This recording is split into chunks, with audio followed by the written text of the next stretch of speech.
Hola, buenos días, buenas tardes o buenas noches. Mi nombre es Andrés, yo soy estudiante de veterinaria, ayudante en la cátedra de anatomía y voy a compartir con ustedes los contenidos correspondientes a osteología de los miembros. En esta presentación, miembro torácico y en una posterior presentación, miembro pelviano. Estos son los objetivos que nos planteamos para esta presentación. Tengan en cuenta que por un tema de tiempo vamos a ver solamente los aspectos más grandes de este tema.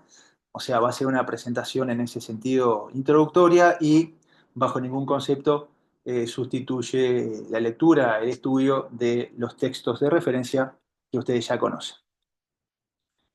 Bien, tanto a nivel del miembro torácico como pelviano, los huesos que constituyen dichos miembros conforman la base ósea de diferentes regiones.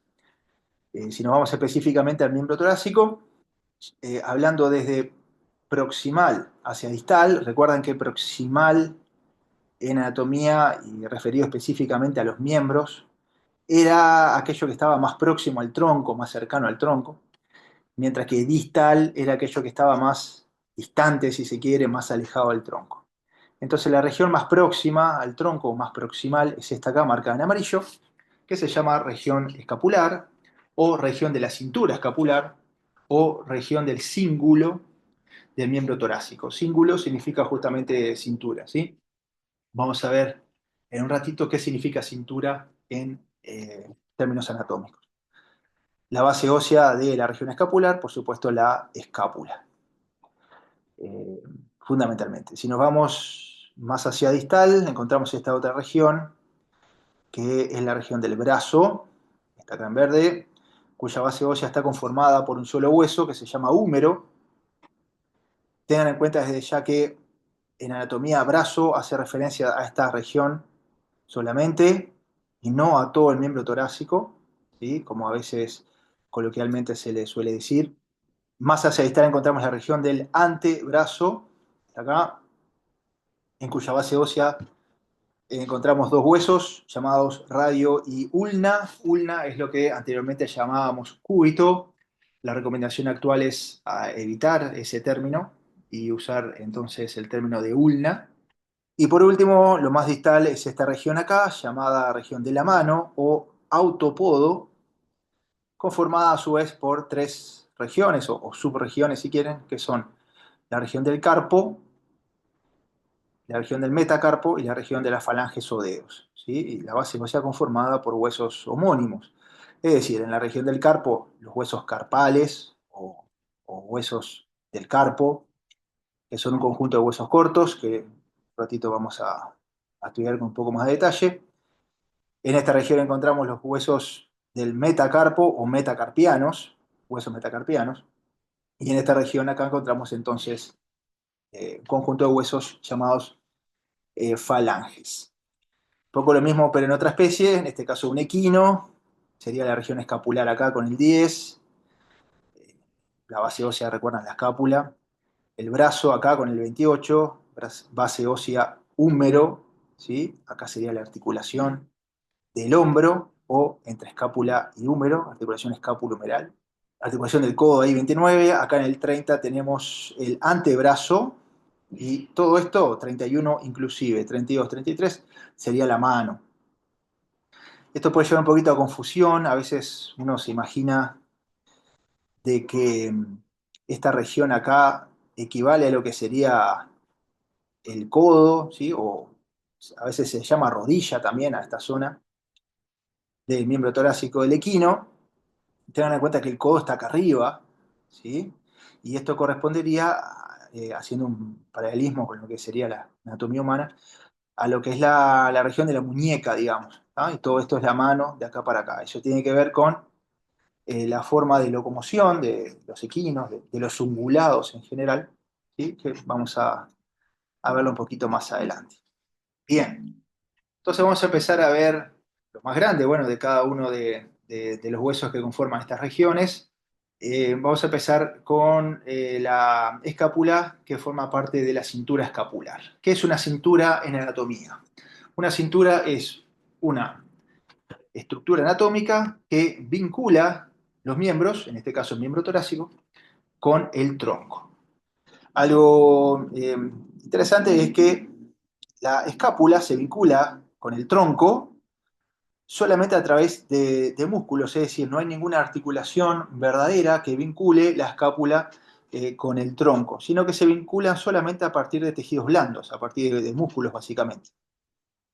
De tal forma que yo podría cortar las partes blandas, los músculos que rodean la escápula sin incidir ninguna articulación y aún así podría separar el miembro torácico del tronco. La cintura escapular está conformada, por supuesto, por la escápula, principalmente, de donde saca su nombre, pero también por dos huesos más. Uno que está fusionado a la escápula, que es el hueso coracoides, pero que en los animales que vamos a estudiar en el curso forman parte de la escápula porque se fusionaron con ella. Y otro, que es la clavícula, que la vamos a encontrar específicamente en perros y en gatos. ¿Sí? En los grandes animales, en los ungulados, en equinos, no vamos a encontrar el hueso clavícula como tal, vamos a encontrar una intersección fibrosa dentro de un músculo que equivaldría a lo que sería la clavícula, ¿sí?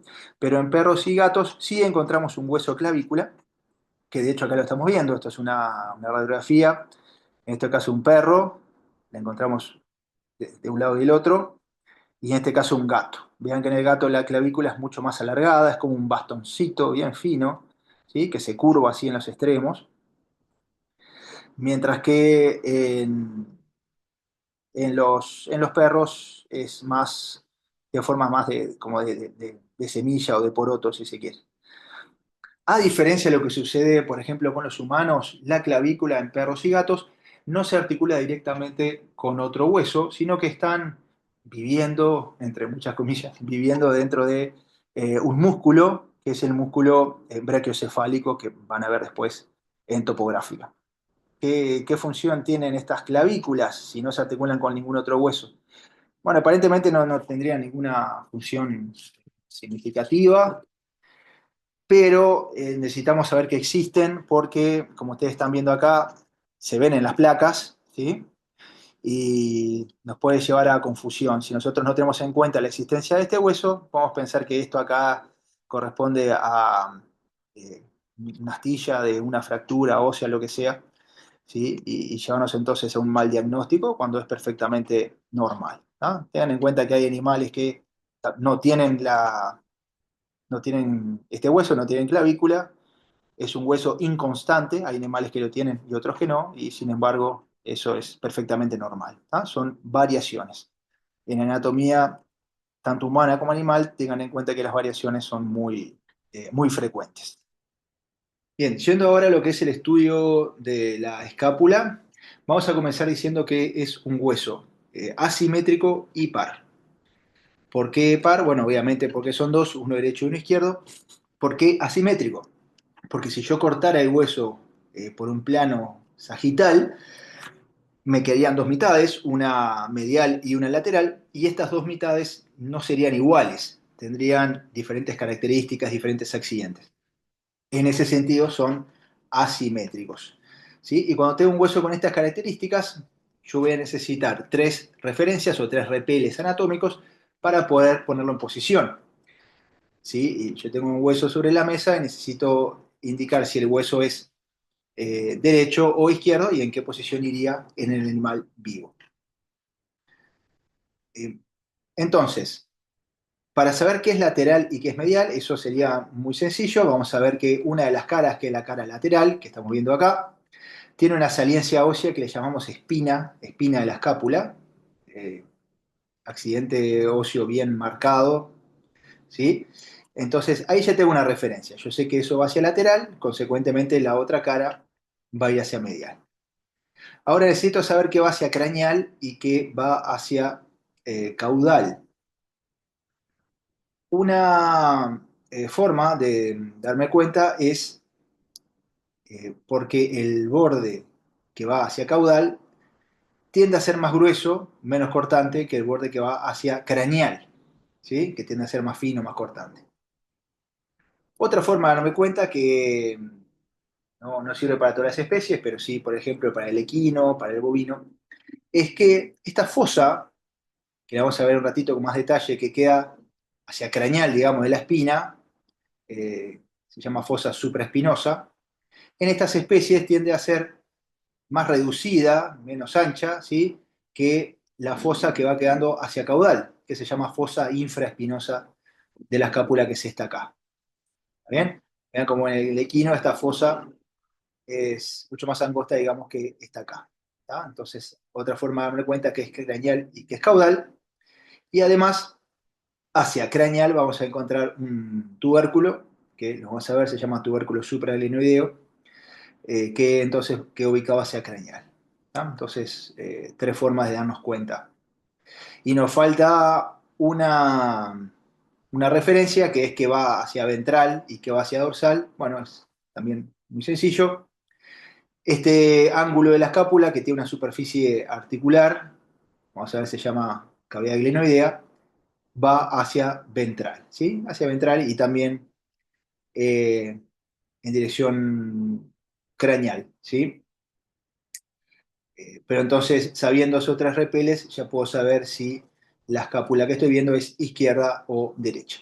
Y luego, en el animal vivo, tenemos que tener en cuenta que la escápula tiene una dirección oblicua, o sea, no es vertical, no es así, sino que tiene una dirección oblicua en este sentido.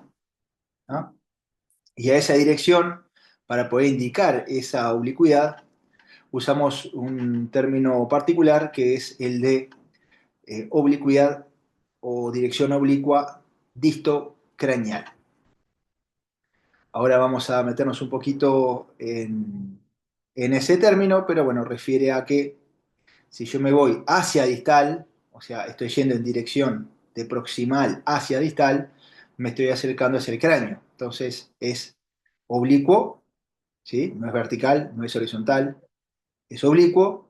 Y si me alejo del tronco, voy hacia distal, me acerco a la cabeza, distocraneal.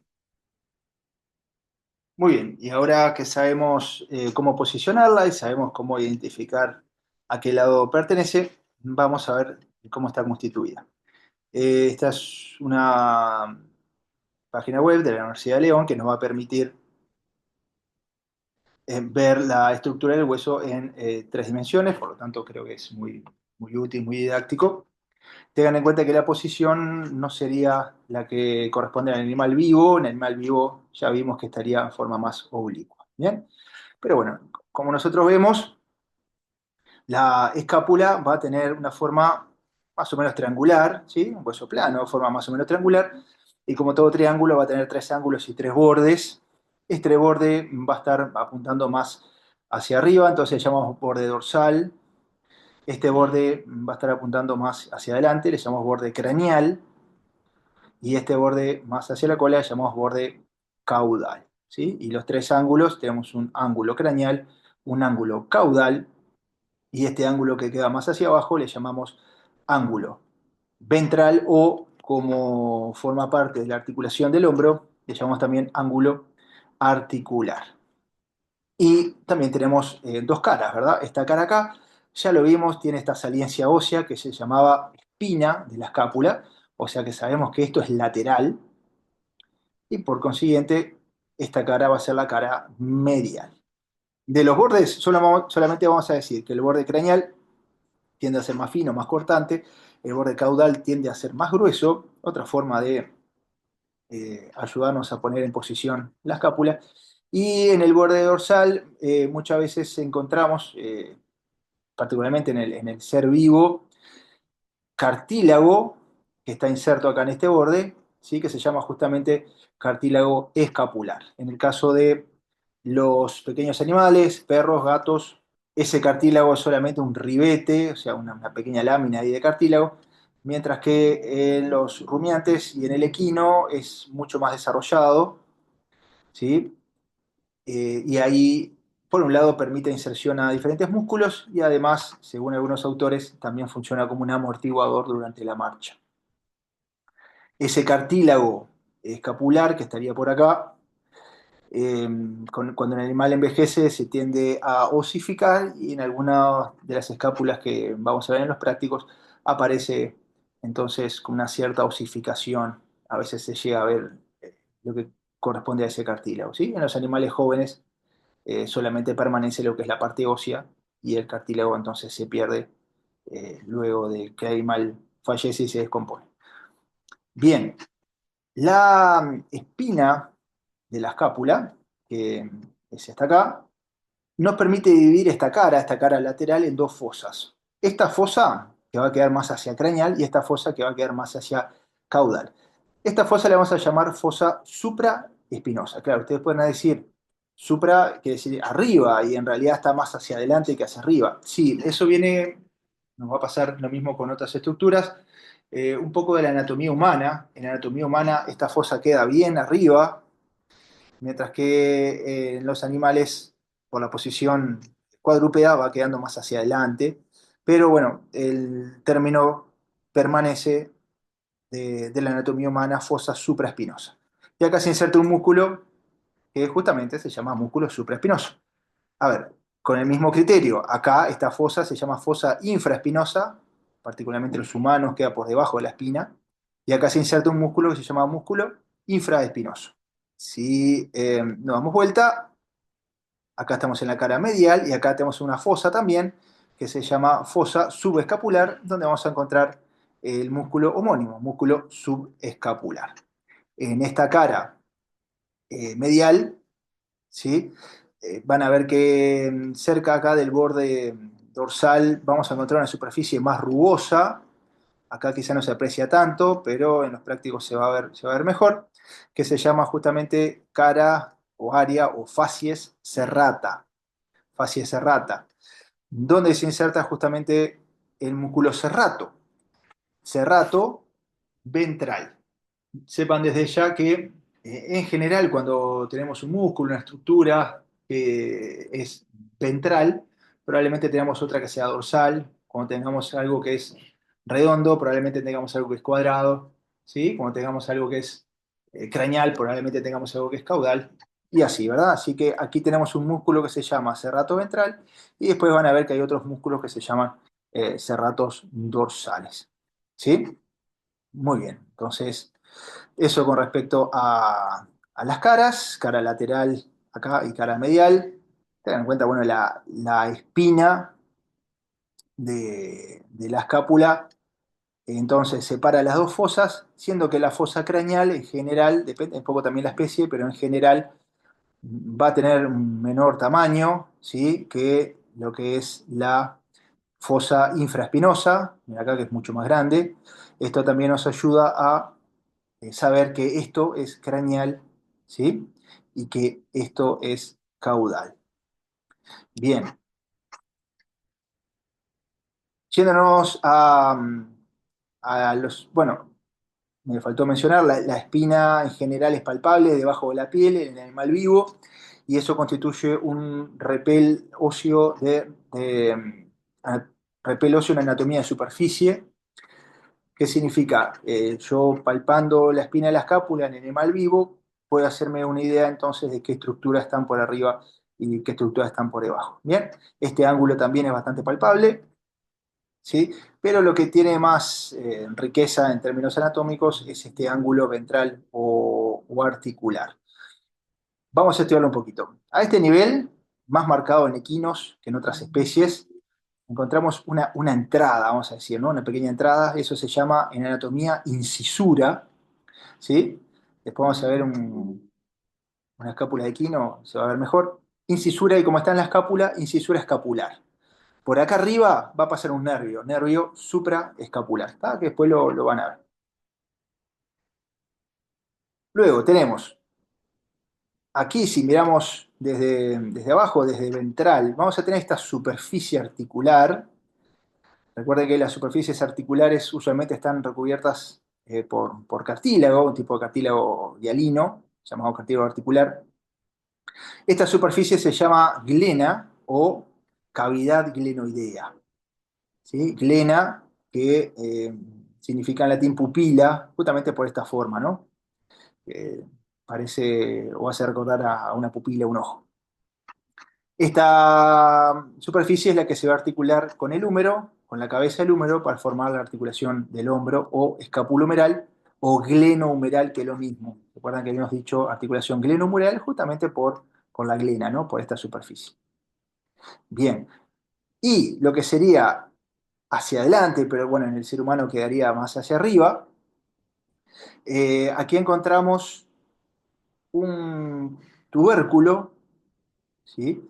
Recuerden que, porque lleva a confusión, tubérculo es una saliencia ósea en general bastante pequeña, como un botoncito óseo que sobresale, mientras que tuberosidad tiende a ser una saliencia más grande, más importante.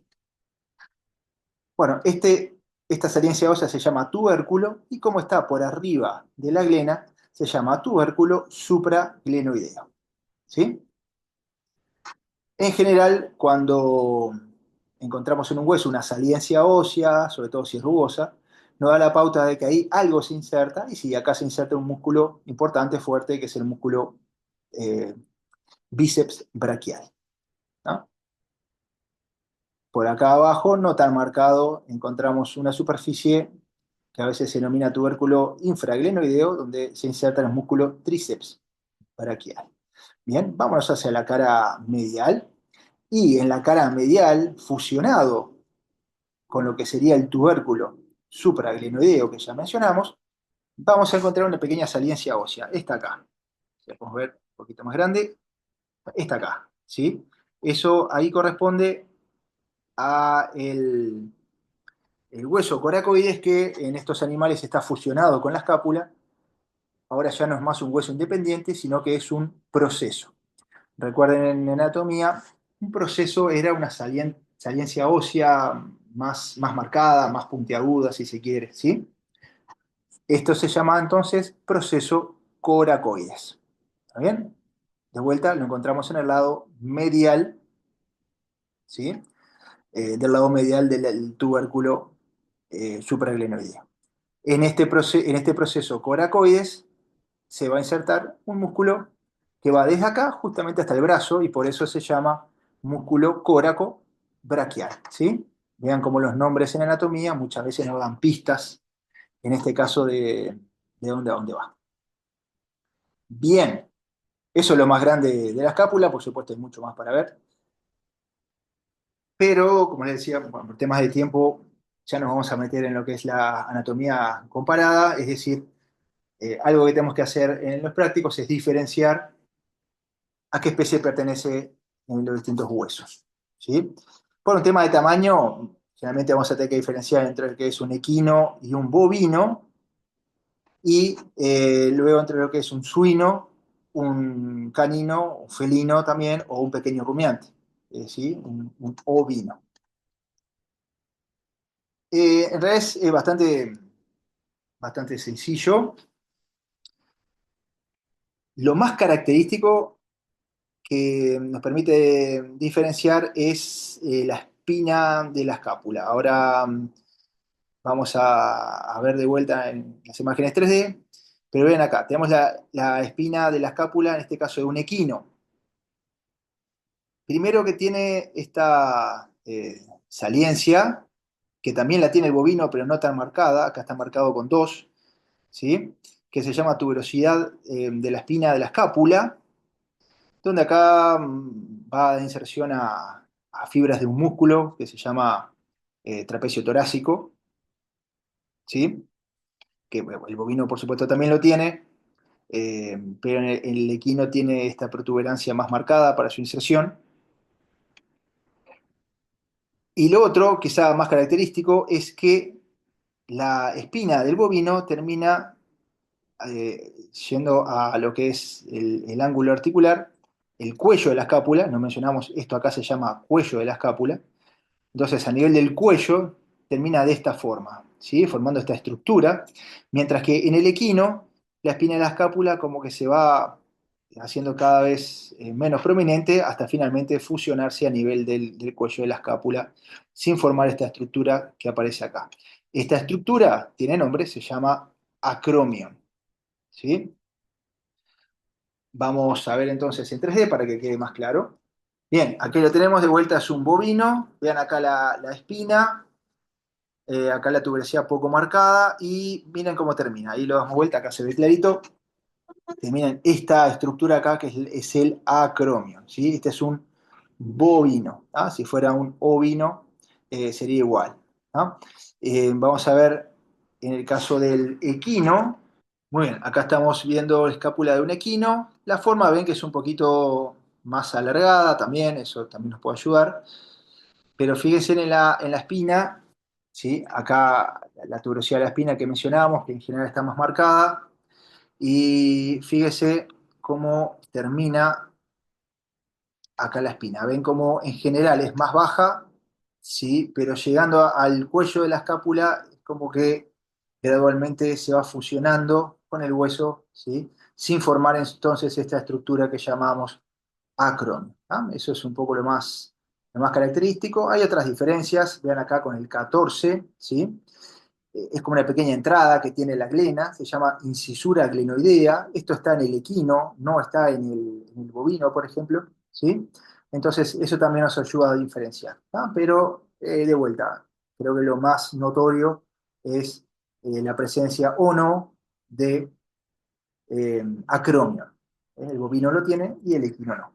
Bien, vamos a ver qué pasa con las especies más pequeñas. Eh, si fuera un ovino, sería obviamente más chico que un bovino, pero la forma sería similar. Vamos a tener acromion en un ovino, ¿sí?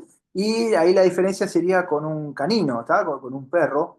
¿Y cómo hacemos para diferenciarlo? Bueno, es también relativamente sencillo. Creo que lo más característico es que en el canino, ¿sí? En el perro, este borde, que es el borde craneal, es más convexo, ¿ven? Es como mucho más redondeado, ¿sí? Mientras que si fuera un ovino, tendría una forma así, como más triangular, ¿sí? Y este borde craneal sería más recto, no tan curvado, ¿ah? Otra diferencia es que en el perro, la espina de la escápula separa las dos fosas, supra e infraespinosa, con un tamaño aproximadamente similar entre las dos, ¿sí? Mientras que en un ovino, por ejemplo, la fosa supraespinosa tiende a ser mucho más pequeña que la infraespinosa. Y en el caso de un suino, que también podemos tener que diferenciar, tiende a ser una escápula más ancha, pero una de las características, diría, más prominente es el muy importante desarrollo de la tuberosidad de la espina, que es esta acá, desarrollada y curvada hacia el borde caudal. ¿Ah? Eh, y además no presenta acromion. O algunos autores dicen que presenta un acromion subdesarrollado. ¿Sí? Entonces, de vuelta, en pequeñas especies, eh, si fuera en el caso de un ovino, tendríamos un acromion marcado. En el caso del perro también, tenemos un acromion marcado. Y en el caso del suino, eh, el acromion está subdesarrollado, está ahí muy poco marcado, ¿no? Bien, ahora, diferenciando entre perro y gato, bueno, obviamente que el tamaño nos puede dar una pauta, pero no es algo que sea siempre, digamos, que nos permita siempre identificar, porque podría ser un perro muy pequeño, y bueno, podríamos llegar a tener alguna duda. Ahí quizá lo más sencillo para identificar, ahora vamos a ver la escápula de gato, es que el perro presenta, además del acromion, una saliencia ósea así media en punta. Recuerden que las saliencias óseas marcadas media en punta se llamaban procesos. En este caso se llama proceso amatus, con H, proceso amatus, ¿sí? Que lo presentan entonces los caninos y los felinos también. Este es un felino, pero el felino presenta, además del proceso amatus del acromion, que es este acá, un proceso que está por arriba, que es este acá, es el proceso supra-amatus de la escápula. ¿Bien? Y bien, con eso ya tenemos entonces las principales características y cómo diferenciar entre las diferentes especies. Recuerden, la presencia del acromion, bovino, ovino, caninos y felinos. No tiene acromion el equino, lo tiene, casi no lo tiene, o poco desarrollado el suino, ¿sí? Y la presencia de proceso amatus canino y felino, y además supramatus en felino. Bien, vamos ahora al siguiente hueso, rápidamente, el hueso húmero. Constituye la base ósea de la región que llamamos brazo. De vuelta, es un hueso asimétrico y par, por lo tanto necesitamos tres referencias para ponerlo en posición. Vamos a ver que tenemos una superficie articular en forma de cabeza que va a ir hacia caudal, va a apuntar hacia caudal y también hacia dorsal, hacia arriba, ¿bien? Así que ahí tenemos lo que es dos referencias, lo que es hacia caudal y lo que es hacia dorsal.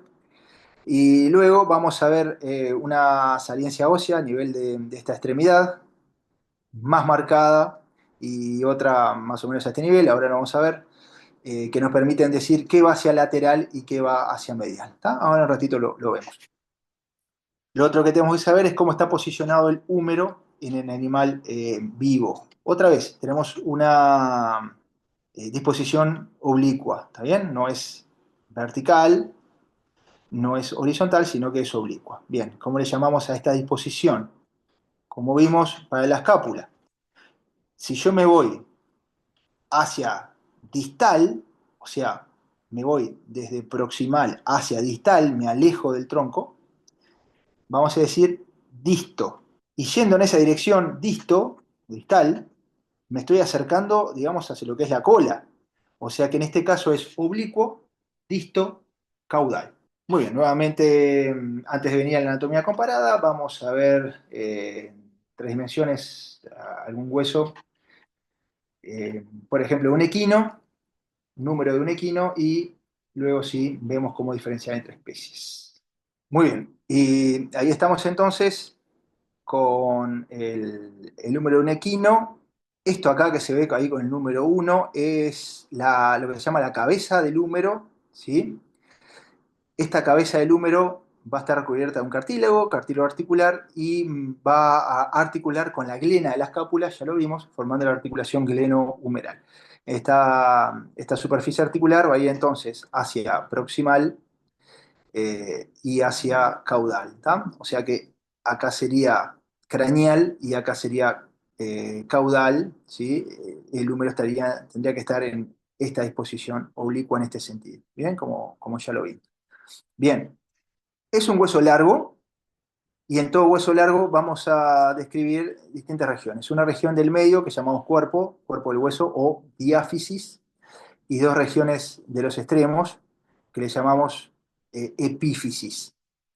¿Sí? Una que va a estar más cerca del tronco, epífisis proximal, y otra que va a estar más lejos, epífisis distal. ¿Está bien? Vamos a empezar describiendo la epífisis proximal, ¿sí? Vamos a tener la cabeza que ya lo mencionamos. Casi siempre cuando tenemos una cabeza en un hueso por debajo o limitando, digamos, la cabeza, tenemos un cuello. En este caso, este es el cuello. ¿Ah?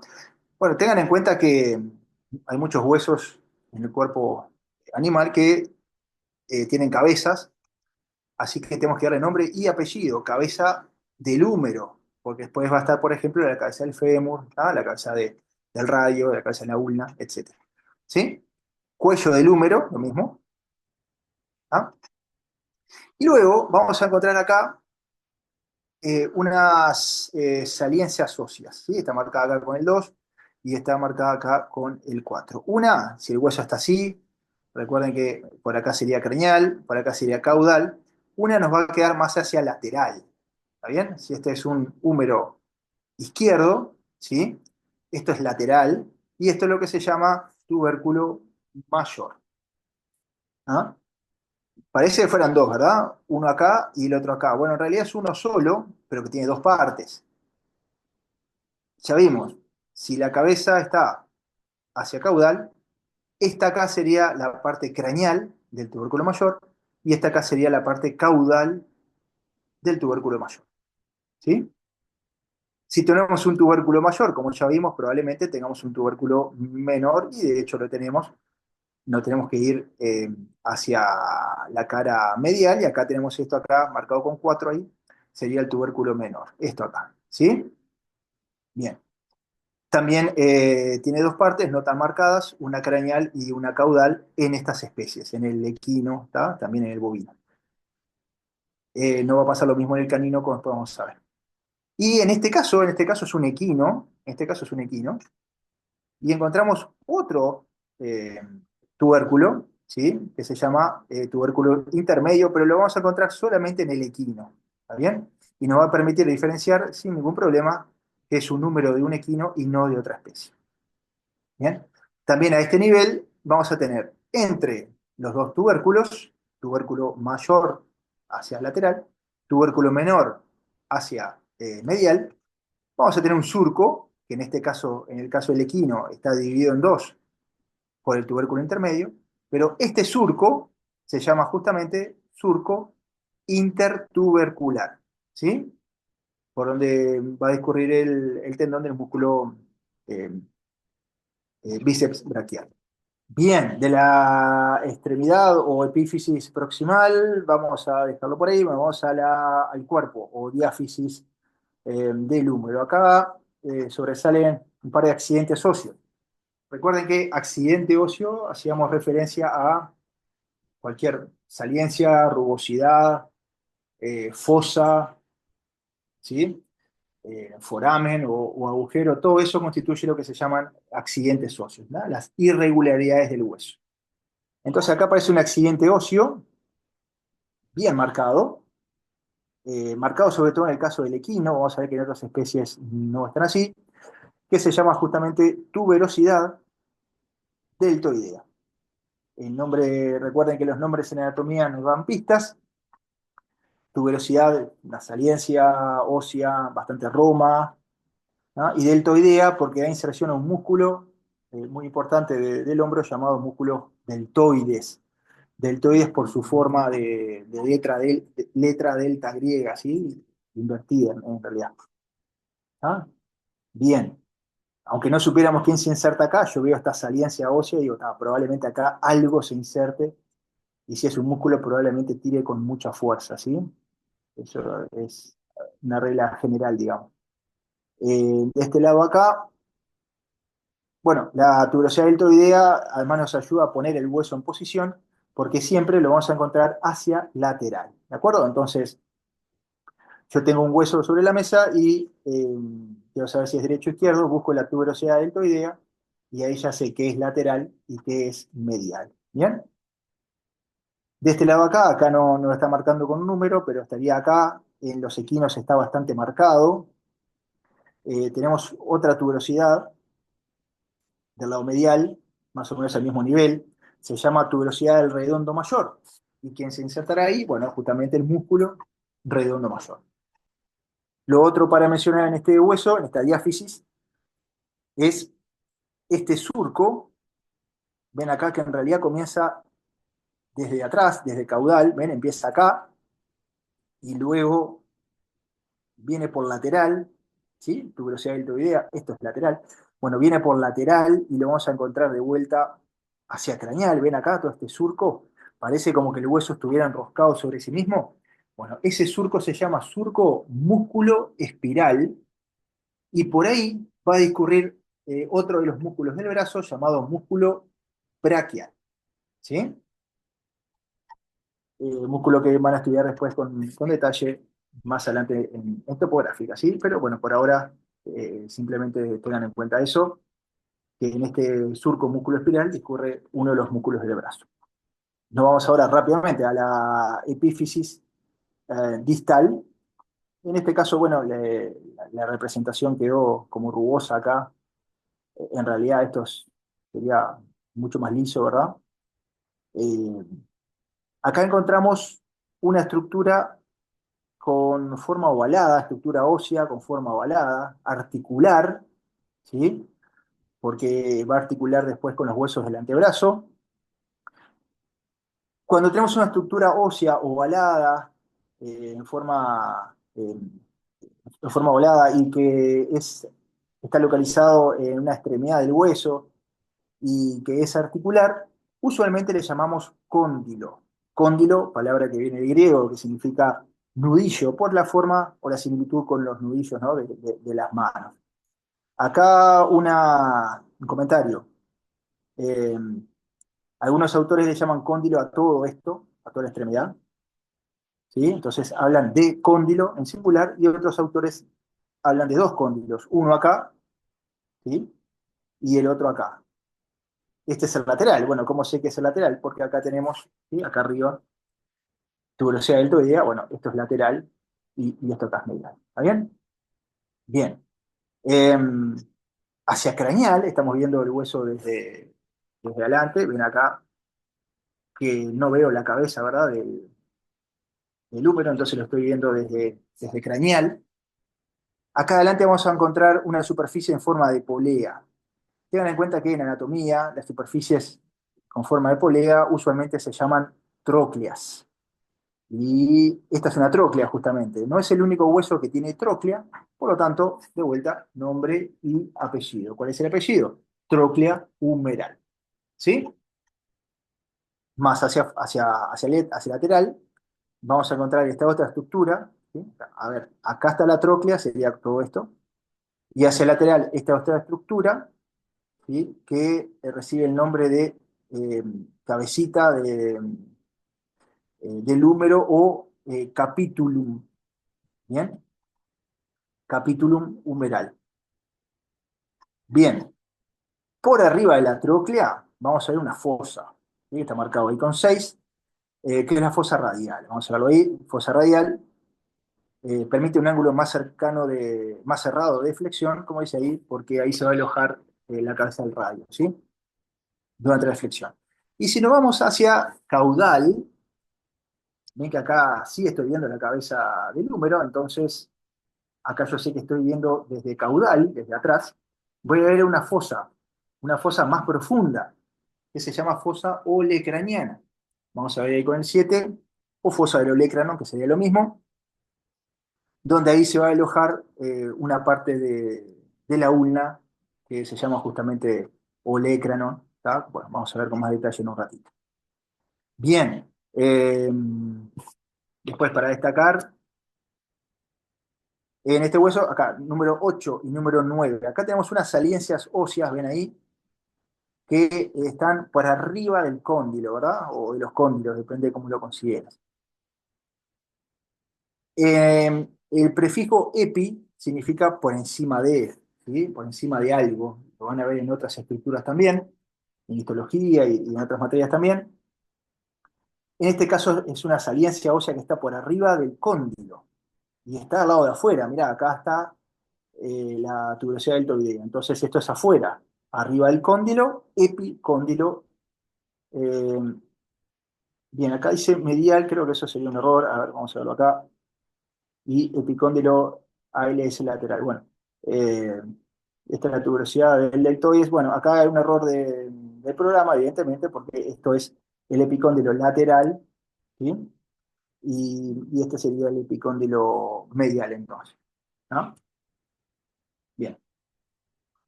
Bueno, muy bien. Una vez, bueno, estos epicóndilos, después lo van a ver, dan inserción a ligamentos, se llaman ligamentos colaterales del codo. Recuerden que los ligamentos unen hueso con hueso, ¿sí? Y también dan inserción a tendones. Recuerden que los tendones dan unión a hueso con músculo en general. De este lado, del lado lateral, se van a insertar los tendones eh, extensores del carpo y de los dedos, y del lado medial se van a insertar tendones de músculos que son flexores, ¿sí? Del carpo y de los dedos. Muy bien, volvemos entonces ahora a lo que es la anatomía comparada para poder diferenciar entre las diferentes especies. Obviamente que el tamaño nos va a permitir diferenciar entre lo que son animales como grandes, como el bovino, como el equino, de otros animales más pequeños, ¿sí? Pero, por ejemplo, si yo tengo un hueso de bovino y un hueso de equino, bueno, ¿cómo puedo hacer para diferenciarlos? Y en realidad es bastante sencillo.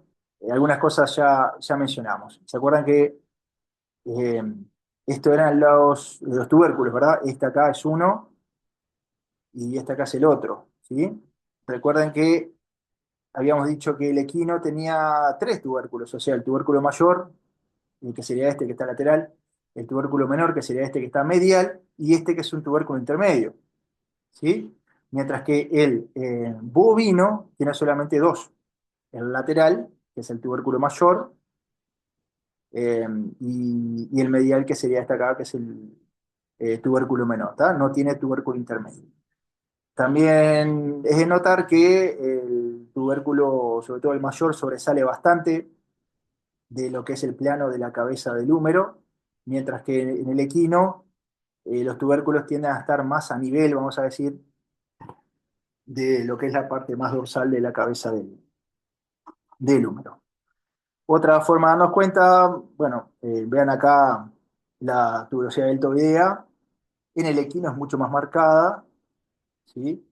Que en, en el bovino, que tiene tuberosidad deltoidea, pero sin embargo no está marcada como en el equino. ¿Ah? Es otra forma ahí de diferenciar uno del otro. Bien, bueno, eso serían básicamente las diferencias más grandes. El bovino también tiene en el tubérculo mayor, tiene una parte eh, que sería craneal y caudal, ¿sí? Lo mismo en el tubérculo menor, parte craneal y caudal. ¿Ah? Y si nos vamos ahora a lo que sería el suino y lo que sería el canino, en general el húmero del suino tiende a ser más robusto, el del perro tiende a ser más grácil, o sea, más alargado, delicado, ¿está bien?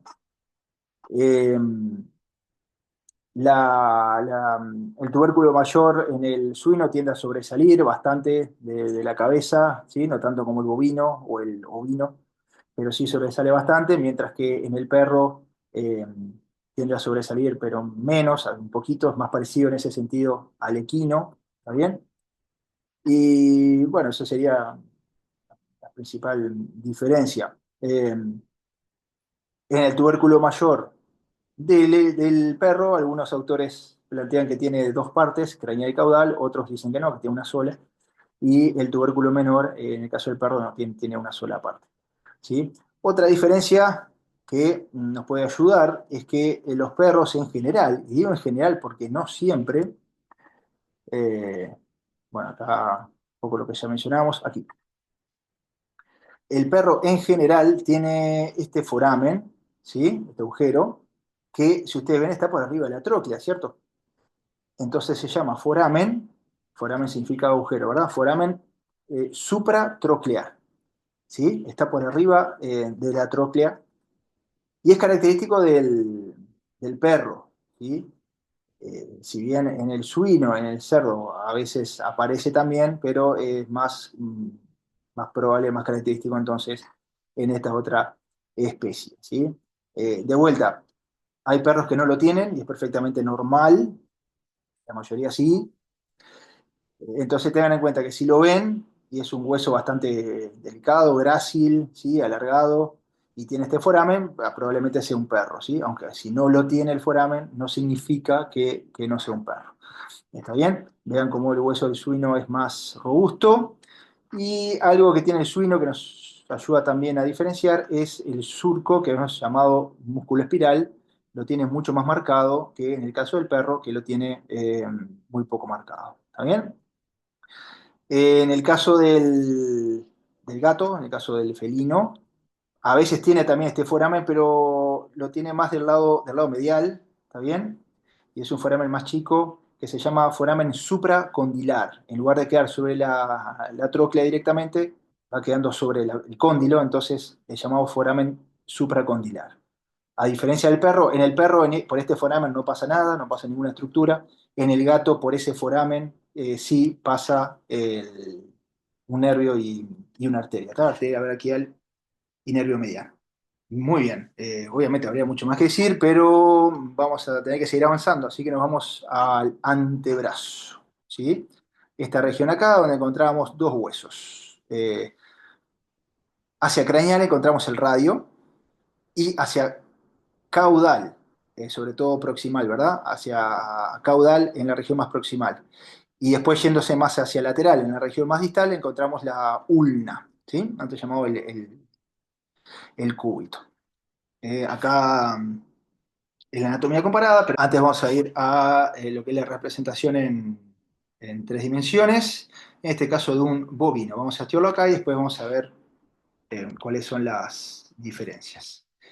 Bien, acá están los dos huesos, vean que están en una íntima relación.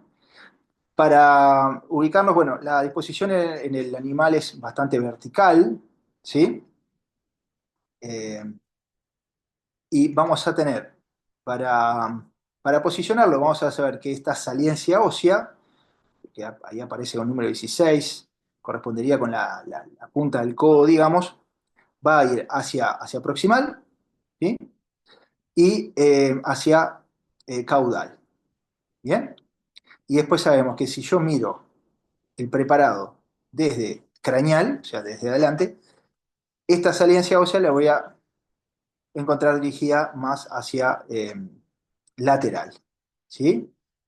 Por tanto, estoy viendo desde adelante, esto es lateral, esto es medial, ¿sí? Esto es dorsal, esto es ventral, o sea que sé que esto es un preparado izquierdo en este caso. Bien, acá tenemos los dos huesos, como decíamos, ven que están fusionados en muchos lugares, en algunos animales más, en algunas especies más, en otras menos, pero siempre tienen una relación muy estrecha, ¿sí? Por acá tenemos la ulna, todo está acá, y por acá tenemos el radio, ¿sí? Bien, vamos a describir primero la ulna. Lo más importante, bueno, acá en la extremidad o epífisis proximal, vamos a tener esta saliencia ósea que se llama olécrano, ¿tá? Que aparece ahí con el 15, olécrano, ¿sí? Y el olécrano, que es todo esto, ¿verdad? Todo esto va a tener a su vez una saliencia, que sería hasta acá, la punta del codo que hablábamos recién, que se llama tuberosidad olecraniana o tuberosidad del olécrano. Aquí se va a insertar un músculo muy importante que es el tríceps braquial, ¿no? Y luego van a ver.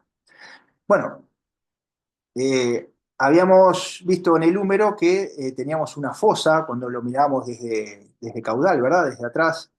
Tenía una fosa llamada fosa olecraniana, una fosa muy profunda, ¿cierto? Eh, ¿Quién se aloja en esa fosa? Bueno, justamente este proceso, ven que tiene forma de punta, ¿no? Entonces una punta ósea, sí, una saliencia ósea marcada en forma de punta, generalmente son procesos, ¿está bien? Este proceso se llama proceso anconio. Bueno, apófisis es el nombre anterior, el nombre aceptado actualmente es proceso, es lo mismo, ¿verdad? Eh, pero bueno, lo correcto actualmente es hablar de proceso anconio y no de apófisis, ¿de acuerdo? Entonces, el proceso anconio es el que se aloja en la fosa olecraniana de la epífisis distal, o sea, el extremo inferior del húmero. ¿Está bien? Bien, esta parte acá que se llama incisura troclear, ven acá que es como algunos dicen que tiene forma de sacabocado, ¿verdad? Como de boca, así. Es lo que se articula con la tróclea eh, del húmero que ya vimos. Bien, y esta extremidad, bueno, vamos a describir solamente eso, ya para irnos entonces a la extremidad inferior. Esto acá sería el cuerpo de la ulna, ¿verdad? Cuerpo de la ulna, la extremidad o epífisis proximal de la ulna, y la epífisis distal, que está acá, ¿sí? También ven que forma como una saliencia, ¿verdad? Entonces, esto es un proceso, esa saliencia en punta es un proceso. Proceso estiloides. A ver si lo marcamos acá. Bueno, acá le llama apófisis, lo mismo, es un proceso estiloides. Pero, ¿qué pasa? Tenemos uno acá, tenemos uno de este lado, ¿sí? Así que este es el proceso estiloides del cúbito, para diferenciarlo de este otro. ¿Tá? Bien. También se le llama proceso estiloides lateral. ¿Por qué proceso estiloides lateral? Porque yo les había comentado que la ulna hacia proximal la encontramos caudal al radio, ¿verdad? Por detrás del radio. Pero a medida que nos vamos hacia distal, la ulna se va quedando cada vez más lateral, lateral, lateral, hasta formar el proceso estiloides lateral o del cubo. ¿De acuerdo? Bien, vámonos con el radio. El radio tiene una cabeza, esto se llama cabeza del radio, ¿sí? Esto sería el cuello del radio. Si lo vemos desde arriba, desde dorsal, acá tenemos una superficie articular, ¿sí? Que va a articular con el cóndilo del húmero, que se llama fobia de la cabeza del radio. ¿Está bien? Acá en el vivo va a estar recubierto por cartílago articular hialino, ¿sí?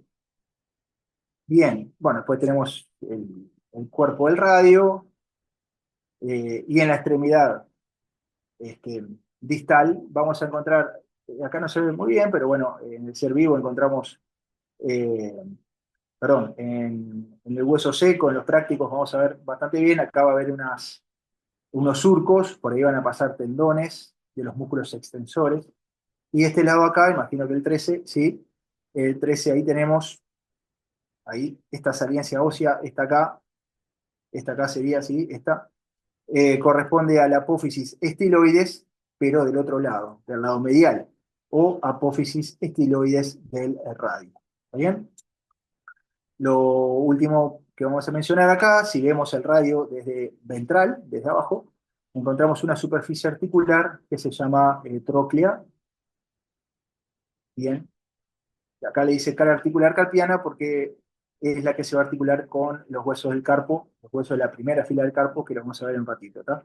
Pero bueno, esta superficie acá se llama tróclea o otros autores le llaman cóclea, ¿sí? Eh, Cóclea o tróclea del radio, ¿no? De vuelta, nombre y apellido. Muy bien, ahora vamos a las diferencias entre especies. Muy bien, y aquí ya tenemos, comparando cuatro especies, bovino, equino, suino y en este caso el canino, el perro. Eh, bueno, primero vemos que hay diferencia en cuanto al grado de unión de los dos huesos. En el equino, por ejemplo, esta es la ulna, ¿verdad? ¿Sí? Con B es la ulna y con A sería el radio. Ven acá como solamente permanece la eh, epífisis proximal de la ulna y una parte del cuerpo, ¿sí? Pero después, prácticamente en la unión del tercio superior con los dos tercios inferiores del radio, el cuerpo de la ulna se funde directamente con el radio. Y de acá para acá es prácticamente un solo hueso, ¿no? Se llama solo radio, ¿sí? Entonces el equino tiene apófisis estiloides, perdón, proceso estiloides lateral, apófisis, nombre anterior, ¿sí? Proceso estiloides lateral. Sí, tiene proceso estiloides lateral que correspondería a lo que sería la ulna, ¿verdad? Pero que ya mucho más arriba, recuerden que el proceso estiloides lateral estaría por acá abajo, correspondería a lo que sería el hueso ulna, entonces, ¿bien? Pero que en el equino lo forma directamente el radio. Bien, entonces una fusión ahí prácticamente completa. En el caso del bovino ya lo vimos, acá tenemos ulna y acá tenemos el radio. Se pueden diferenciar los dos huesos, ¿sí? En toda su extensión. Proceso estiloides de la ulna, proceso estiloides del radio, cada uno formado por su propio hueso. Sin embargo, tienen muchos puntos de fusión, dejando solamente, se habla de dos, a veces tres, forámenes interóseos, ¿no? Que en el ser vivo después van a estar obturados por una membrana. ¿Está bien? Si nos vamos a lo que es el suino, ¿sí? Es algo intermedio. eh, los dos huesos, ulna por acá y radio por acá, tienen un contacto estrecho, sin embargo, la diferencia es mucho más marcada que, por ejemplo, en el bovino, ¿sí? Donde tienen muchos puntos de fusión, pero están prácticamente unidos, ¿verdad? Por una membrana aparte ahí muy firme, ¿tá? Que no permite movimientos de pronosupinación en esta especie.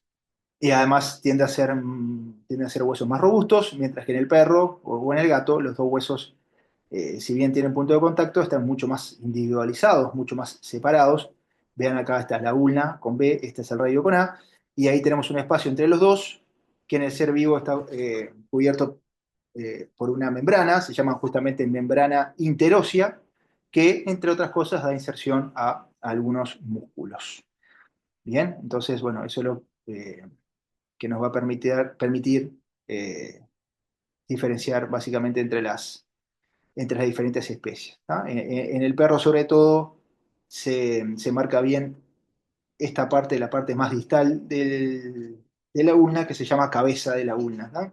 Cabeza de la ulna, o sea que la ulna está cabeza abajo, por así decirlo, y acá en este caso sería la cabeza del radio. ¿Está bien? Bueno, acá un poquito está lo mismo que mencionábamos. Bien. Y por último, nos vamos a ir a lo que es la región del autopodo o región de la mano. Traigo a colación acá esta imagen que ustedes ya la vieron, ya manejan, pero simplemente a modo de recordatorio. Cuando hablamos de las regiones de los miembros, ¿sí? Sin contar la región de la mano o en el caso del miembro pelviano, la región del pie, cuando queremos decir hacia adelante hablamos de craneal y cuando queremos decir hacia atrás decimos hacia caudal. ¿Tá? Eso va para la región escapular y para la región del brazo y del antebrazo. ¿Tá? Pero ahora cuando nos metemos en la mano y lo mismo cuando veamos el pie, esto cambia un poquito. Hacia adelante eh, vamos a hablar de eh, región dorsal. ¿Sí? Y hacia atrás vamos a hablar de región palmar, ¿sí? Región dorsal de la mano y región palmar de la mano.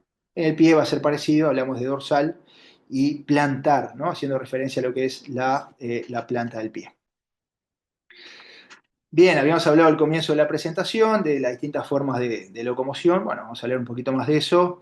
Tenemos tres tipos básicos de locomoción.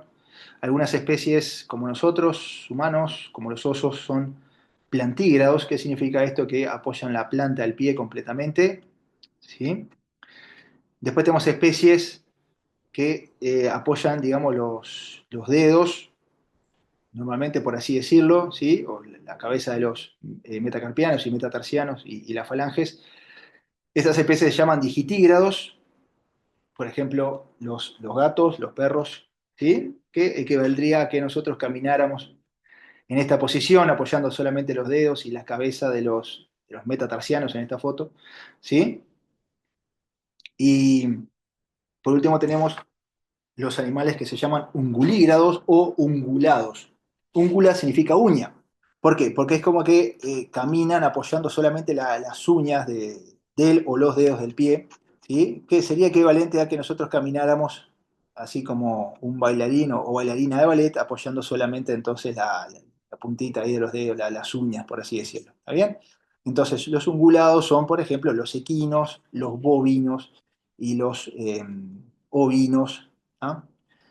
Suinos, todos son animales ungulados. Bien, y habíamos dicho que en el autopodo o pie teníamos tres regiones. La primera región constituida por un conjunto de huesos cortos que se llaman en conjunto huesos del carpo, ¿sí? Después otra región que es la región de los metacarpianos en el caso de la mano, ¿tá? Y otra región que son los dedos o falanges que sería esta parte acá, ¿sí? Hay diferencias entre especies de acuerdo también a la forma que tengan de locomoción, ¿sí? Vamos entonces a centrarnos ahora en lo que es la región del carpo, ¿sí? Y vamos a ver que tenemos dos filas. Esta fila, ¿sí? Que está más hacia proximal, se llama justamente fila proximal del carpo, ¿sí? Formada por un máximo de cuatro huesos. Y después, esta fila proximal también se llama fila antebraquial, porque va a articular con los huesos del antebrazo, ¿verdad? Bien. Y después tenemos otra fila que está más hacia distal, se llama justamente fila distal del carpo, o también le llaman fila metacarpiana, porque va a articular con los huesos del metacarpo. ¿Tá? También conformado por un máximo de de 4 huesos. O sea que como máximo podemos tener en el carpo 8 huesos, 4 en la fila proximal y 4 en la fila distal. ¿Bien? Son todos huesos cortos. ¿Sí? Y ahí vamos a tener diferencias entre especies. Entonces, si nosotros vemos un preparado de, de mano, entonces la cantidad de huesos en el carpo va a ser una de las características que nos va a permitir diferenciar entre especies. A ver, vamos a primero a darle nombre a estos huesos y después vamos a ver cómo se conforman y después lo vemos ahí en 3 dimensiones. Bueno, este hueso acá forma parte del antebrazo, es el radio y este acá es el cúbito, o sea que sabemos que esto es lateral, ¿verdad? Recuerden que cúbito menciona este libro que en realidad el nombre del actor es ulna, ¿sí? Entonces la ulna va hacia lateral y el radio va hacia medial, ¿tá? Lateral y medial. Bien. Acá tenemos, vamos por ejemplo con el cerdo que tiene los 8 huesos. En la fila proximal tenemos 4, ¿sí? Como máximo 4. De- Desde medial hacia lateral vamos a encontrar este hueso amarillo claro acá, amarillo pollito, que está en el carpo obviamente y está del lado de adentro. Del lado de adentro está el radio, ¿sí? Entonces le llamamos hueso carpo radial. ¿Está bien?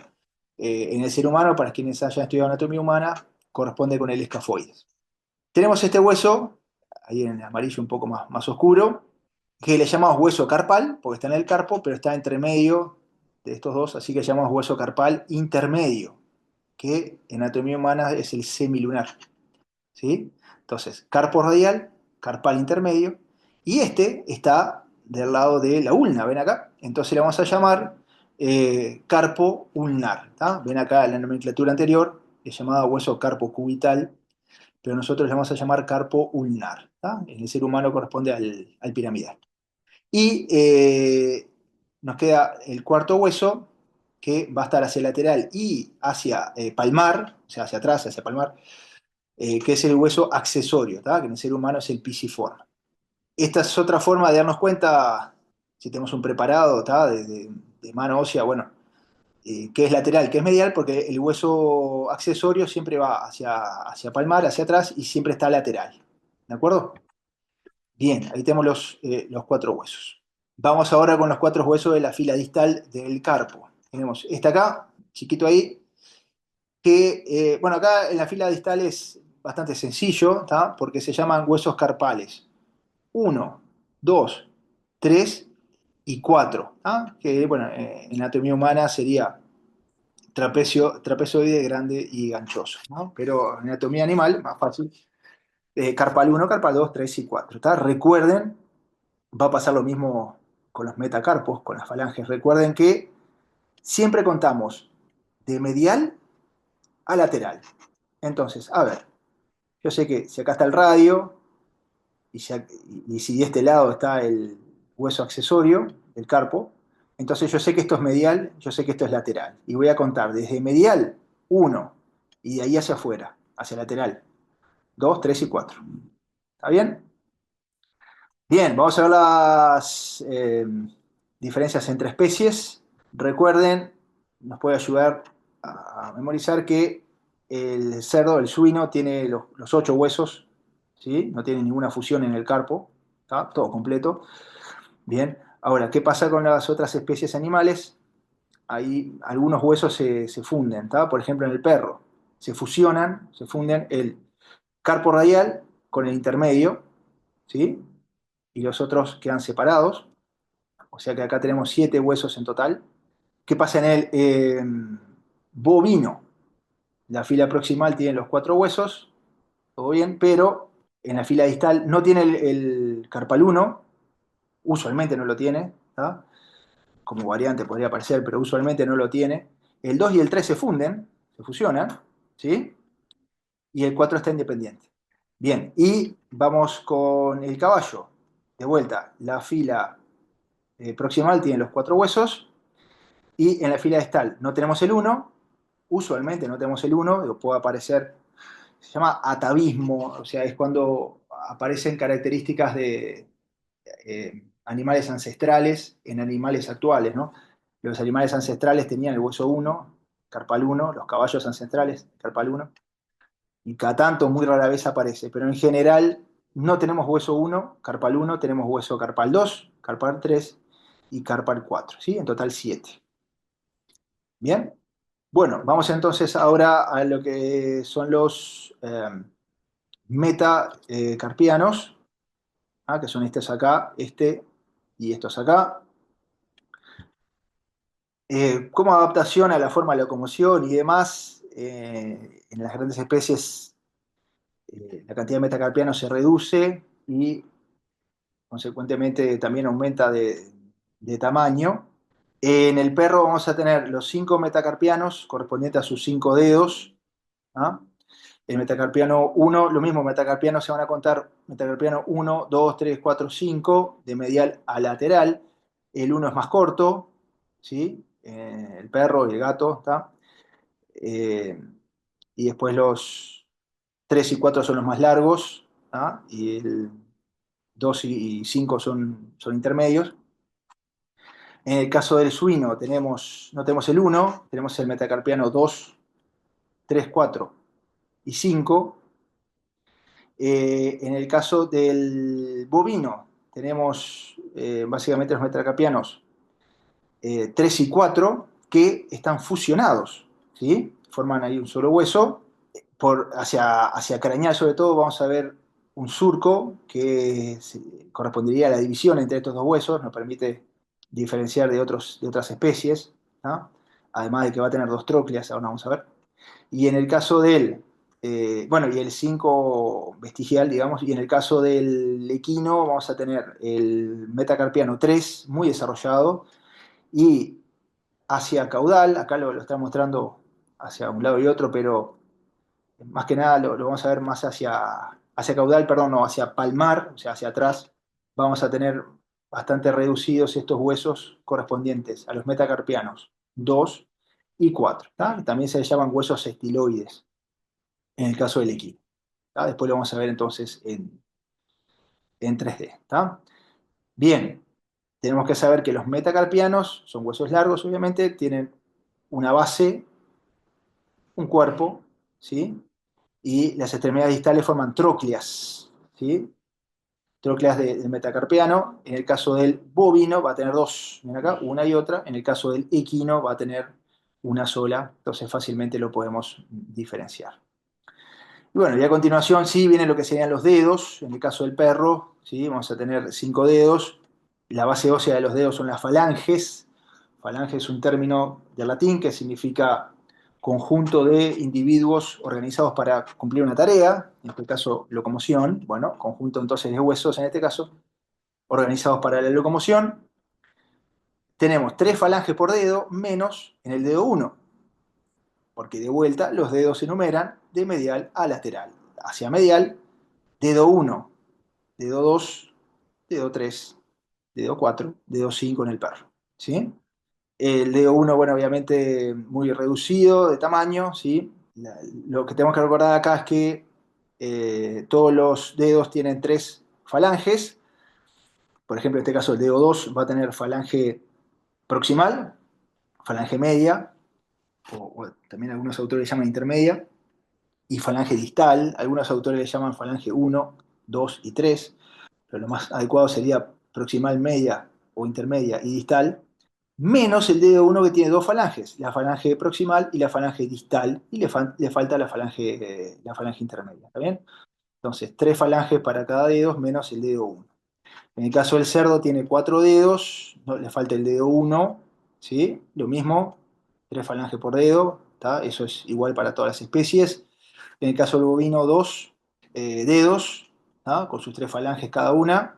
En el caso del bovino van a ser dedo 3 y 4, ¿está bien? En el caso del suino, dedo 2, 3, 4, 5. En el caso del bovino, dedos 3, 4. Y en el caso del equino, vamos a tener un solo dedo. ¿Está bien? Que es el dedo 3, ¿sí? Correspondiente con el metacarpiano 3. ¿Ah? Vamos a tener asociados a estas falanges otros huesos que, debido a su forma, se llaman sesamoideos, forma de semilla de sésamo. Entonces de ahí su nombre, que lo vamos a ver ahora en un ratito.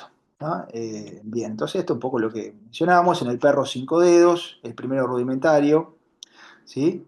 Y los otros 4 dedos de apoyo, estos 2, 3 y 4 más largos. En el caso del suino tenemos 4 dedos, no tiene el primero, ¿sí? Y apoya solamente con el dedo 3 y dedo 4. El 2 y 5 están ahí accesorios. En el caso de rumiantes, bovino, ovino, caprino, tenemos el primer dedo no está, apoya con el 3 y 4 y el 2 y 5 rudimentario, bueno, casi igual que el suino. En el suino se dice que el dedo 2 y 5 son accesorios, están ligeramente desarrollados, mientras que en los rumiantes el dedo 2 y 5 prácticamente no existen, o sea, no tienen ninguna función, entonces son rudimentarios. Algunos autores directamente ni los mencionan dedos 3 y 4, ¿sí? Tengan en cuenta eso. Y en el caso de los equinos, solamente tenemos un dedo que es el dedo número 3, ¿sí? Tengan en cuenta, después lo van a ver, pero que debido a esta forma de locomoción y demás, las falanges van a estar protegidas por un casco, ¿m? Y el casco va a estar cubriendo lo que es la falange distal y la mitad de la falange media o intermedia, ¿sí? Eso después lo van a ver con mucho más detalle. Bueno, bien, antes de ir a la autoevaluación, vamos a ver, entonces, por ejemplo, para el caso del equino, alguno de estos huesos, esta sería la región del carpo, ¿sí?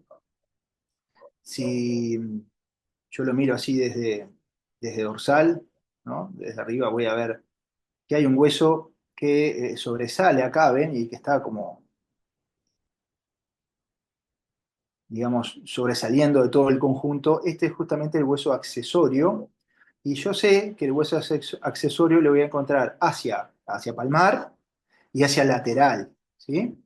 Entonces yo sé que esto es una vista craneal, esto es una vista palmar, ¿sí? Estoy viendo acá desde atrás, y yo sé que esto es lateral, por tanto esto es medial, o sea que yo sé que todo este preparado corresponde a un carpo derecho. ¿Bien?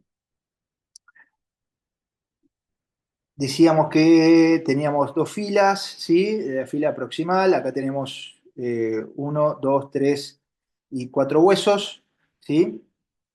Eh, este acá está del lado medial, por eso se llama hueso carpo radial. Este acá está del lado lateral, donde está la ulna, hueso carpo ulnar. Ahí le llama, bueno, con el nombre actual, ulna, carpo ulnar. Y este es el intermedio, carpo intermedio, y este es el accesorio que ya lo mencionamos, ¿está? Entonces el equino tenía los cuatro huesos en la fila proximal del carpo, ¿sí? Y en la fila distal, en el caso del equino, encontrábamos tres, ¿sí? Porque recuerden que el primero no estaba presente. Entonces, de vuelta, me ubico, este es el accesorio, esto es lateral, ¿sí? Entonces voy a contar de medial a lateral, ¿sí? Entonces este va a ser el 2, hueso carpal 2, ¿sí? Esto va a ser el carpal 3 y este va a ser el carpal 4. Y el carpal 1 usualmente no existe en los equinos. Muy bien, vamos a hacer ahora, ya para finalizar, el estudio en esta representación en 3 dimensiones de lo que sería la parte más distal de la mano ósea, específicamente lo que serían los huesos metacarpianos, que estarían aquí, y las falanges que estarían a este nivel. Estamos viendo nuevamente lo que sería un preparado de equino. Aquí podemos ver la extremidad o epífisis distal del hueso radio. Recuerden que en el caso del equino, el cuerpo o diáfisis de la ulna se fusionaba con la diáfisis del radio mucho más arriba, o sea, mucho más proximal, y por lo tanto a este nivel solamente vamos a ver lo que corresponde al hueso radio. Aquí teníamos los huesos correspondientes al carpo, ¿sí? Que ya los estudiamos. Voy a rotarlo, aquí veo este hueso bien notorio, eh, que sobresale claramente hacia palmar y que también está ubicado hacia lateral, ¿sí? Que era el hueso accesorio, ¿sí? O accesorio del carpo. O sea que sabiendo que esto está hacia lateral, yo sé que esto es lateral y yo sé que esto es medial, ¿sí? Y me voy hacia distal y aquí me encuentro con los huesos del metacarpo, metacarpo indicando justamente que se encuentran más allá, ¿sí? De lo que es la región del carpo. Tengan en cuenta, bueno, esto acá simplemente son tornillos o algo que se usó para fijar el preparado óseo. Lo mismo acá, cuando lo roto, bueno, esto acá también, o sea, no, esto no corresponde al hueso, así que bien, no lo vamos a considerar, no es ningún accidente óseo ni nada de eso. Bien, en el caso del equino, tenemos tres metacarpianos, pero uno, que aparece acá con el número 10, este acá es el más importante, lejos, que es el metacarpiano 3, que se corresponde justamente con el tercer dedo, que es el único dedo que tiene el equino. Y después va a tener dos metacarpianos más, que son mucho más finos, que acá sobresalen, pero que los veo mucho mejor si roto el preparado, porque están más ubicados hacia palmar, que son esta acá, que aparece con el 11, y esta acá que aparece con el 9. En este caso acá se llama metacarpiano 2, este es el metacarpiano 4, y en el medio, bueno, nos viene quedando el 3. Recuerden que siempre numeramos de medial hacia el lateral, o sea que metacarpiano 2, 3 y 4. Los metacarpianos estos se llaman también estiloides a causa de su forma así estilizada, fina, grácil, ¿sí?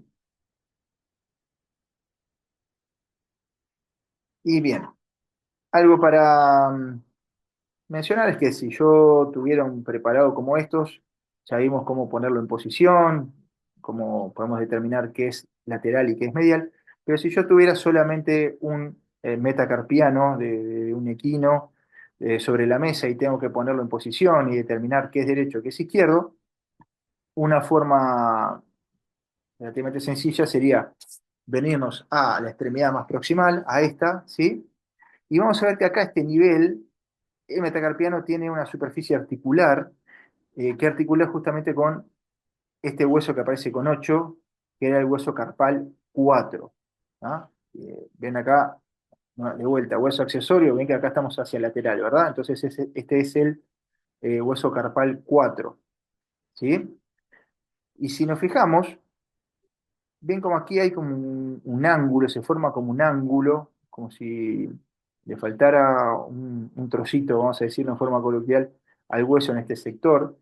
Ven que viene el plano del hueso por acá y de repente acá es como que le falta un pedacito. Bueno, esta parte de acá, esta superficie articular para el carpal 4 corresponde entonces al lateral. ¿Tá? Entonces con eso nos va a ayudar a ponerlo en posición. El metacarpiano es un hueso largo, va a tener entonces un cuerpo diáfisis y las epífisis. La epífisis proximal también se llama base del metacarpiano. Y la epífisis distal, si nos acercamos, van a ver que tiene forma de polea, ¿sí? Entonces, a esta le llamamos tróclea, tróclea del hueso metacarpiano. ¿Tá? Recuerden que en el caso del metacarpiano del bovino teníamos dos trócleas, entonces fácilmente lo diferenciamos, ¿sí? Acá en el medio de la tróclea tenemos una saliente ósea que se llama cresta de la tróclea, justamente. Bien, vamos ahora a ir hacia distal y nos metemos en lo que serían las falanges.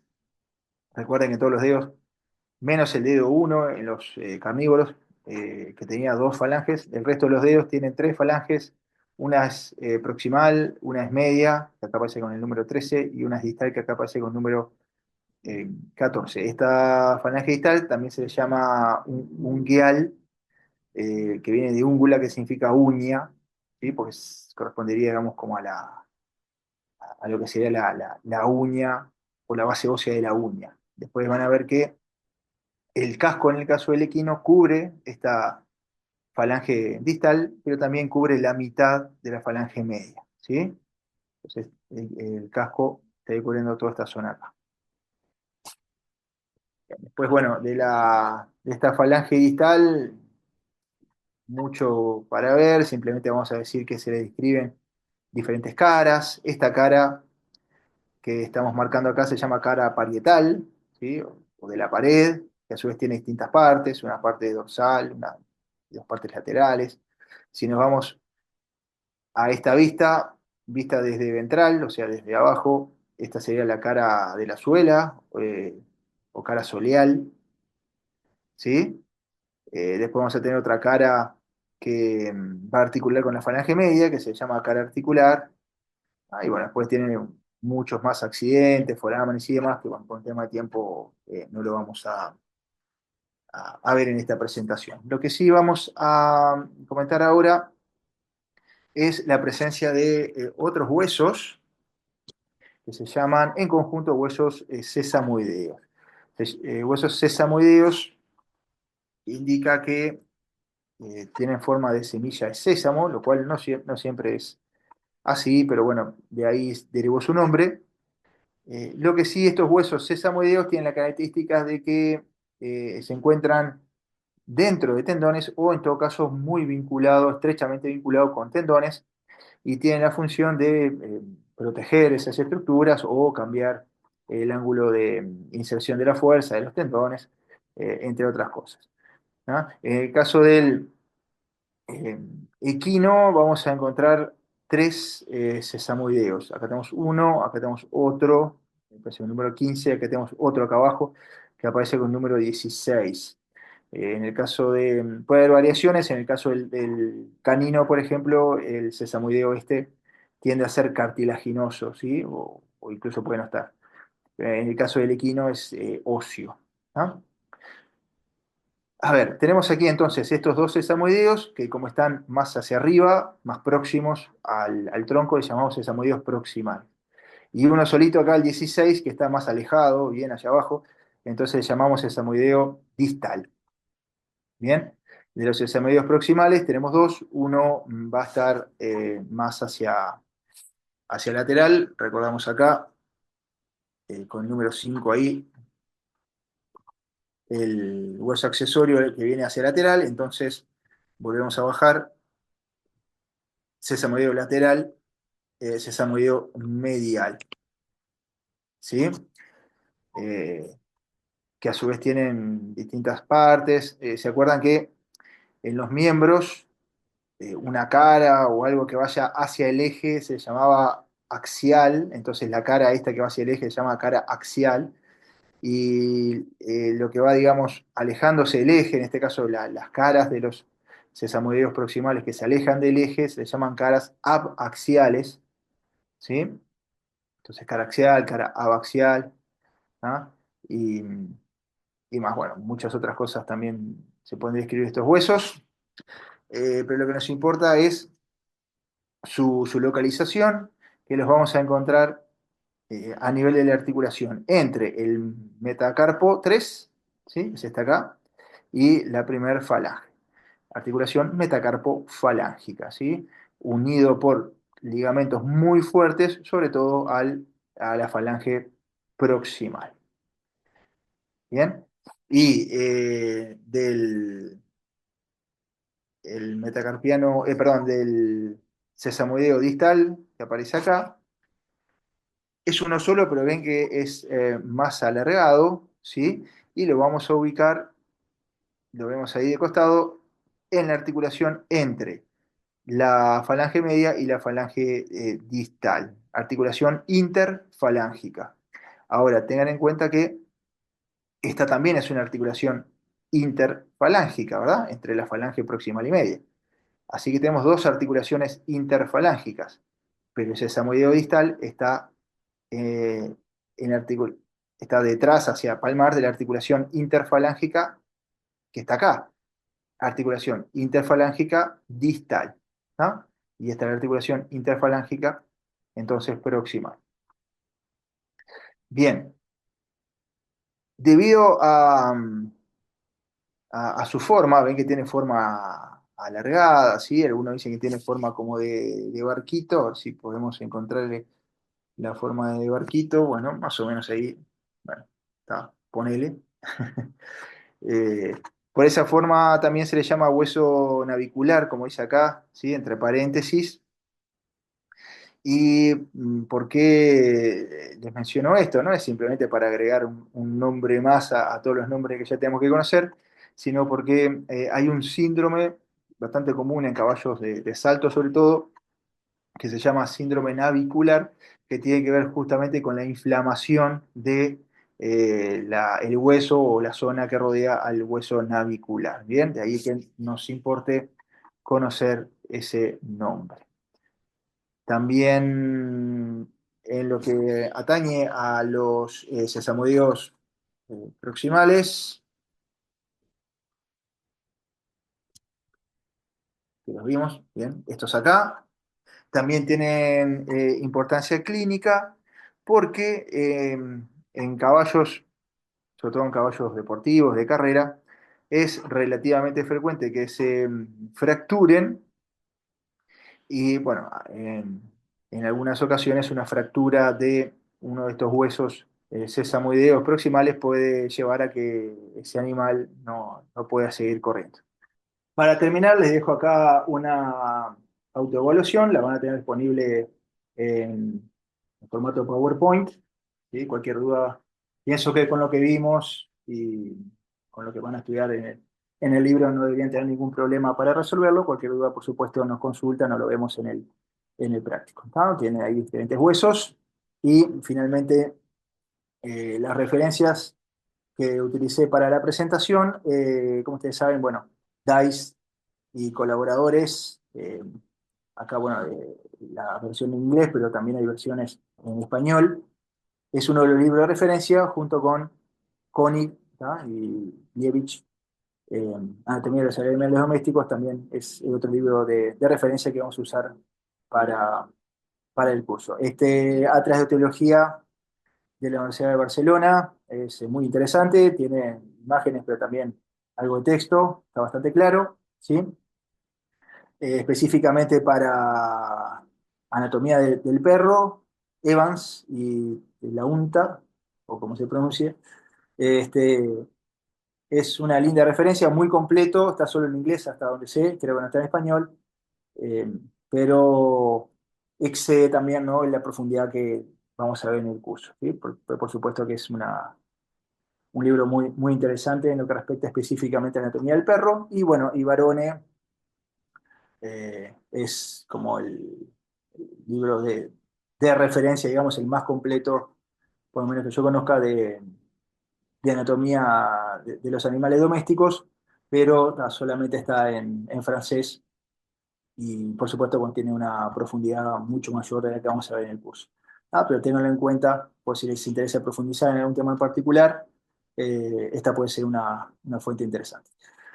Bien, y entonces sería por acá y nos volvemos a ver con anatomía de osteología del miembro pelviano. Muchas gracias.